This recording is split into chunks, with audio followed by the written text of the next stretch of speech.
Hi friends, welcome to మైరా పర్వసం part 92. Shaurya నన్ను సీఈఓ చేశాడని నీకెలా తెలుసు మామా అని అడిగింది యశస్వి చాలా ఆశ్చర్యంగా. ఇదే కాదు, ఇంకా చాలా తెలుసు. చెప్పమంటావా? అసలు నాకు ఎలా తెలుసని అనుకుంటున్నావా? ఎలా తెలిస్తే ఏంలే, తెలిసింది కదా. ఒక మాట చెప్పనా? నువ్వు వచ్చిన మొదటి రోజే నేను ఒక మాట అన్నాను, నీకు గుర్తుందా? వచ్చేటప్పుడు ఎంత సంతోషంగా వచ్చావో వెళ్ళేటప్పుడు రెట్టింపు సంతోషంతో వెళ్ళాలి అని అన్నాను. ఇప్పుడు నువ్వు వెళ్ళిపోతాను అంటున్నావు. నిన్ను ఇలా ఎలా పంపిస్తాననుకున్నావు? నువ్వు ఎక్కడికి వెళ్ళనవసరం లేదు. అసలు హైదరాబాద్కి కూడా వెళ్ళటం లేదు. అలాగే శౌర్య చెప్పినట్టు సీఈఓగా కూడా వెళ్ళడం లేదు. ఈ గడప దాటడం అంటూ జరిగితే నువ్వు శౌర్యకి భారీగా అతని చేయి పట్టుకొని బాబుని ఎత్తుకొని ఇక్కడ నుంచి నువ్వు వెళ్ళాలి అన్నాడు. ఏం మాట్లాడుతున్నావు మావా నువ్వు? అంది యశస్వి నమ్మలేనట్టు. నువ్వు చెప్పని నిజాలు తెలుసుకొని మరీ మాట్లాడుతున్నాను. నా మీద చాలా కోపం ఉంది కదూ నీకు? మనసు విప్పి ఒక్క మాట కూడా మాట్లాడడం లేదు. అసలు నా పెళ్ళికి రావేమో అనుకున్నాను. పెళ్ళికి ముందుగా వచ్చావు అంటే ఇక్కడ నుంచి వెళ్ళిపోతున్నాను కదా, అందరితో 4 రోజులు గడిపేసి దూరంగా వెళ్ళిపోవాలని అనుకుని ఉంటావు అంతేనా అన్నాడు యశస్వి మనసు చదివినట్టు. అపర్ణ ఎదురుగా ఇవన్నీ మాట్లాడటానికి వినటానికి ఇబ్బందిగా అనిపించింది యశస్వికి. నీకు నా మీద చాలా కోపంగా ఉంది కదూ యశస్వి అని అడిగింది అపర్ణ. యశస్వి ఏమనకుండా తలదించేసుకుంది. ఉంటుందిలే, ఎందుకంటే నీ స్థానంలో నేనున్నా అలాగే ఫీల్ అవుతాను. నీ నోటి నుంచి బాబుకు తండ్రి శౌర్య అని వినాలని చాలా ప్రయత్నం చేశాను. నువ్వు చాలా మొండిదానివి సుమి, పాపం శౌర్య ఎలా భరిస్తాడో నిన్ను అని అంది అపర్ణ. అపర్ణలో ఈ వేరియేషన్ ఏంటో అర్థం కాలేదు యశస్వికి. పెద్దలు ఒక మాట అంటారు యశస్వి, ఎక్కడ పోతే అక్కడే వెతుక్కోవాలంట. అది డబ్బైనా వస్తువైనా మనశ్శాంతి అయినా. నువ్వు నీ మనశ్శాంతిని ఇక్కడే పోగొట్టుకున్నావు కదా యశస్వి, అందుకే మళ్ళీ ఇక్కడే వెతుక్కోవాలి. కానీ ఇలా ఎవరికీ చెప్పకుండా అందరి నుంచి పారిపోయి కాదు. ఏ ఊరైతే నువ్వు మంచిదానివి కాదని అనరాని మాటలు అన్నదో అదే ఊర్లో నువ్వు మళ్ళీ తలెత్తుకుని తిరగాలి. నువ్వు మళ్ళీ గౌరవంగా ఈ ఊరు వచ్చి వెళ్ళిపోతూ ఉండాలి. ఈ ఇంటికి ఆతిథ్యంతో నువ్వు అంతే. ఆస్తిలో అనుబంధంలో అన్ని హక్కులు నీకు కూడా చెందాలి. అపర్ణ అలా ఎదురు తిరిగి ప్రేమగా అధికారంగా మాట్లాడుతుంటే ఓవైపు యశస్వి మరొక వైపు లక్ష్మి ఆశ్చర్యంగా ఏదో ఉందన్నట్టుగా అనుమానంగా అపర్ణ వైపే చూస్తున్నారు. యశస్వికి ఉదయం పెళ్లి మండపంలో జరిగింది తలుచుకుంటే మళ్ళీ మరోసారి బాధ అనిపించింది.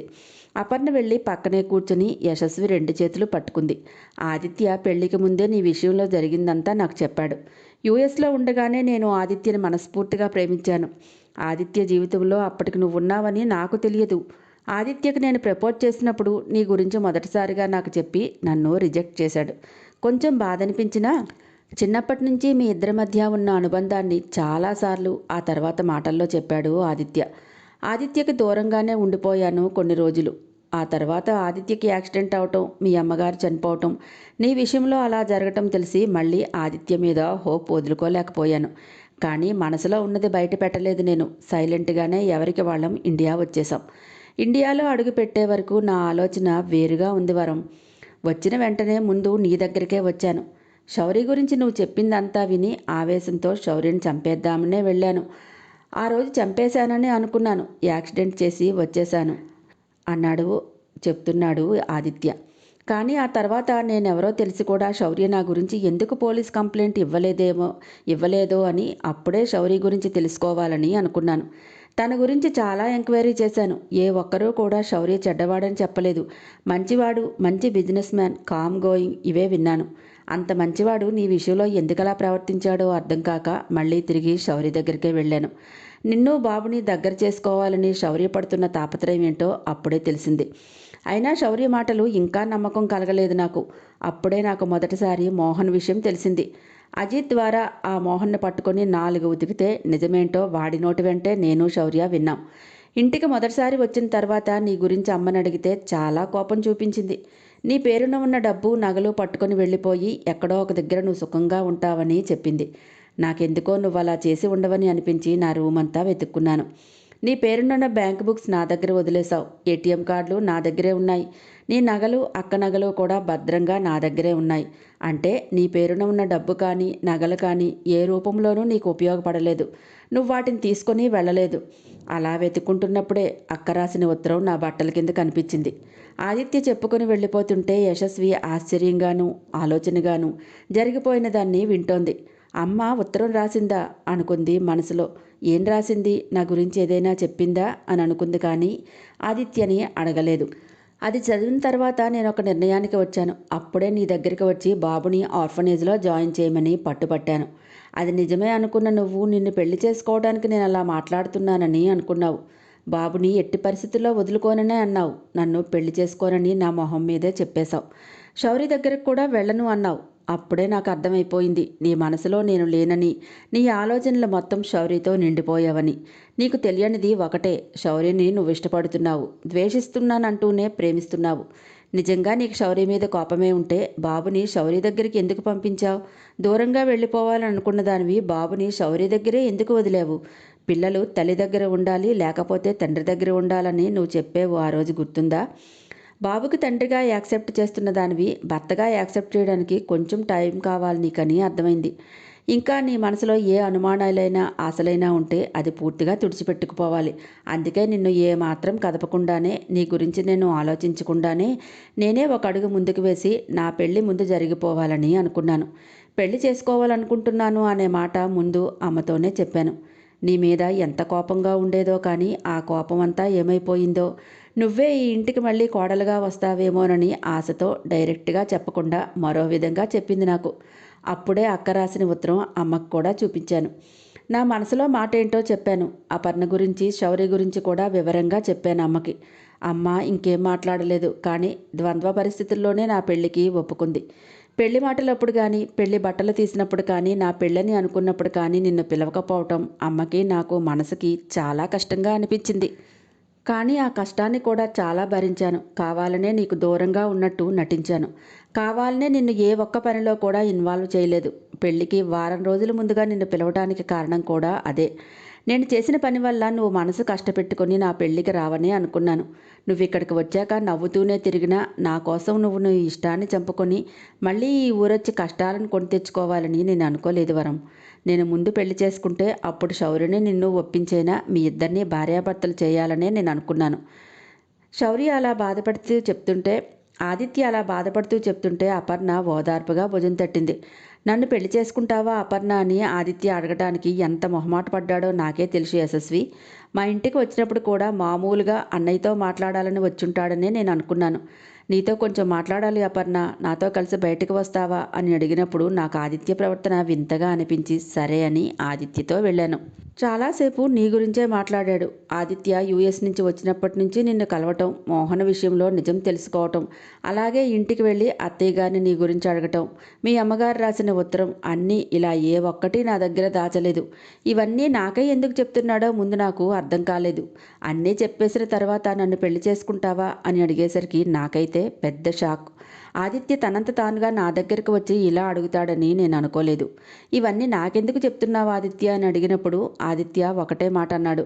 పెళ్లి చేసుకునే మనిద్దరి మధ్య రహస్యాలు ఉండకూడదు అన్నాడు. నేను కూడా తిరిగి ఒకటే మాట అడిగాను. నువ్వు యశస్విని మర్చిపోగలవా ఆదిత్య అన్నాను. దానికి ఏం సమాధానం చెప్పాడో తెలుసా? నేను యశస్విని ఎప్పటికీ మర్చిపోలేను, కానీ అది నువ్వు అనుకుంటున్నట్టు కాదు. యశస్వి నా బాధ్యత. ఆ బాధ్యతని సక్రమంగా పూర్తి చేయాలంటే నీ సాయం కావాలి. నీకు నా మీద నమ్మకం ఉంటే ఓకే చెప్పు, లేదంటే వేరే ఆలోచిస్తాను అన్నాడు. మా అమ్మ అలా అడుగుతున్నప్పుడు కూడా నీకు నా మీద జలస్ ఫీలింగ్ రాలేదా అపర్ణ అని అడిగింది యశస్వి కళ్ళ నిండా నింపుకున్న నీళ్లతో. అపర్ణ ఒక చిన్న నవ్వు నవ్వేసి, ఎందుకుండాలి యశస్వి, ఒక మాట చెప్పు. నువ్వు బాబుని వదిలించుకొని ఆదిత్యని పెళ్లి చేసుకోవాలంటే చక్కగా చేసుకునేదానివి, లేదంటే బాబుని నీ దగ్గరే ఉంచుకొని ఆదిత్యని పెళ్లికి ఒప్పించి ఉండేదానివి. ఈ రెండూ నిజం కాలేనప్పుడు అసలు నువ్వు ఆదిత్య రిలేషన్లో ఉండాలనే అనుకోలేదు. ఇంకా నీకు మీద నాకు జలస్ ఫీలింగ్ ఎందుకు చెప్పు? ఆదిత్య విషయం పక్కన పెట్టు, ఒకటి చెప్పు. శౌర్య మోసగాడా? మోసం చేసే ఉద్దేశమే ఉంటే తిరిగి యూఎస్ నుంచి ఇక్కడికి రాడు కదా. పోనీ అవకాశవాదా అని అడిగింది అపర్ణ. కాదు అనుకుంది యశస్వి. ఎందుకంటే తనకి ఒంట్లో బాగాలేనప్పుడు 2 రోజులు ఆ ఇంట్లోనే ఉన్నా శౌర్య నన్ను దూరంగానే ఉంచి ట్రీట్ చేశాడు తప్ప హద్దు మీరి అవకాశం తీసుకోవాలని అనుకోలేదు. నిన్ను వదిలించుకోవాలని చూస్తున్నాడా అని అడిగింది అపర్ణ మళ్ళీ. అలా వదిలించుకునేవాడే అయితే బాబు కోసం నా కోసం వెంటపడడు కదా. కాదన్నట్టు తల ఊపింది యశస్వి. అపర్ణ అడుగుతున్న ప్రతిదానికి తల అడ్డంగానే ఊపింది శౌర్య విషయంలో. మనసులో మాత్రం అడుగుతున్న ప్రశ్నలు ప్రతిదానికి తనకు తానే సమాధానం చెప్పుకుంది శౌర్య గురించి. ఇంకా ఏంటి శౌర్య విషయంలో నీ ఆలోచన? ఇప్పటికైనా నీకు క్లారిటీ వచ్చింది కదూ అంది అపర్ణ. శౌరి గురించి నీ గురించి ఆదిత్య చెప్పినప్పుడు కూడా నేను పెద్దగా పట్టించుకోలేదు. నువ్వు వారం రోజుల ముందుగా పెళ్లికి వచ్చావని ఆదిత్య చెప్పినప్పుడు అప్పటికప్పుడు నా మనసులో ఒక ఊహ మెదిలి ఆదిత్యకి చెప్పాను. ఆదిత్య ఎంతమాత్రం ఒప్పుకోలేదు. మా అమ్మా నాన్న కూడా ఈ మాట అడగడానికి ఒప్పుకోలేదు. ఆ అమ్మాయి మనసు కష్టపెట్టుకుంటే జీవితంలో మనల్ని క్షమించదు అన్నారు. నేను ఈ మాట చెప్పగానే ఆదిత్యకి నా మీద చాలా కోపం వచ్చింది. పెళ్లి క్యాన్సిల్ చేసేస్తాడేమో అన్నంతగా నా మీద అరిచేశాడు. నీకు చెప్పినట్టే ఆదిత్యకు కూడా చెప్పాను. నువ్వు ఎప్పుడో ఎక్కడో శౌర్యకి యశస్విని ఇచ్చి పెళ్లి చేస్తే ఈ విషయం ఎవరికీ అంతగా తెలియదు ఆదిత్య. ఎవ్వరూ నోటీస్ చేయరు. ఒక బిడ్డ తల్లి అయ్యుండి కూడా ఎవరినో పెళ్లి చేసుకుంది అనుకుంటారు కానీ తన సమస్యకు కారణమైన శౌర్యనే చేసుకుంటుందని ఎవ్వరూ అనుకోరు. ఎవరికీ తెలియదు కూడా. అంటే ఎవరినో నమ్మించడానికి ఇదంతా చేయాల్సిన అవసరం ఉందా అని అడిగాడు ఆదిత్య నన్ను. యశస్వి ఎప్పటికీ మన ఇంటికి రాకూడదు అనుకుంటే ఈ అవసరం లేదు ఆదిత్య. నువ్వు అనుకుంటున్నట్టు బాధ్యత తీసుకుని శౌర్యతో పెళ్లి చేయగలవు. కానీ తన మీద పడిన మచ్చ మచ్చలాగానే ఉండిపోతుంది. ధైర్యంగా ఫ్రీగా మన ఇంటికి రాలేకపోవచ్చు. మరొకరి నమ్మకంతో మనకు పని లేదు, ఒప్పుకుంటాను. సిటీలో ఈరోజు ఏం జరిగినా రేపటికి మర్చిపోతారు. పెద్దగా ఎవరూ పట్టించుకోరు. దానికి రుజువు యశస్వి ఒంటరిగా బాబుతో అక్కడ ఉండటమే. కానీ పల్లెటూరు అలా కాదు. ఈరోజు ఏం జరిగినా కొన్నేళ్ల వరకు అదే గుర్తుంచుకొని ఎక్కడికి వెళ్ళినా ఫలానా వాళ్ళ ఇంట్లో ఆ అమ్మాయి ఇలా చేసింది అని అదే చెప్పుకుంటారు. ఆ మనిషి ఎన్ని రోజుల తర్వాత కనబడినా వాళ్ళు చేసిందే గుర్తు చేసుకుంటారు. హాయ్ ఫ్రెండ్స్, నా ఛానల్ నచ్చితే కనుక లైక్ చేయటం, షేర్ చేయటం, సబ్స్క్రైబ్ చేసుకోవటం మర్చిపోకండి. పక్కనే ఉన్న బెల్ ఐకాన్ని ప్రెస్ చేయండి. నెక్స్ట్ అప్డేట్ కోసం వెయిట్ చేస్తూ ఉండండి. మీకేమనిపించిందో కామెంట్స్ రూపంలో తెలియజేయండి ఫ్రెండ్స్.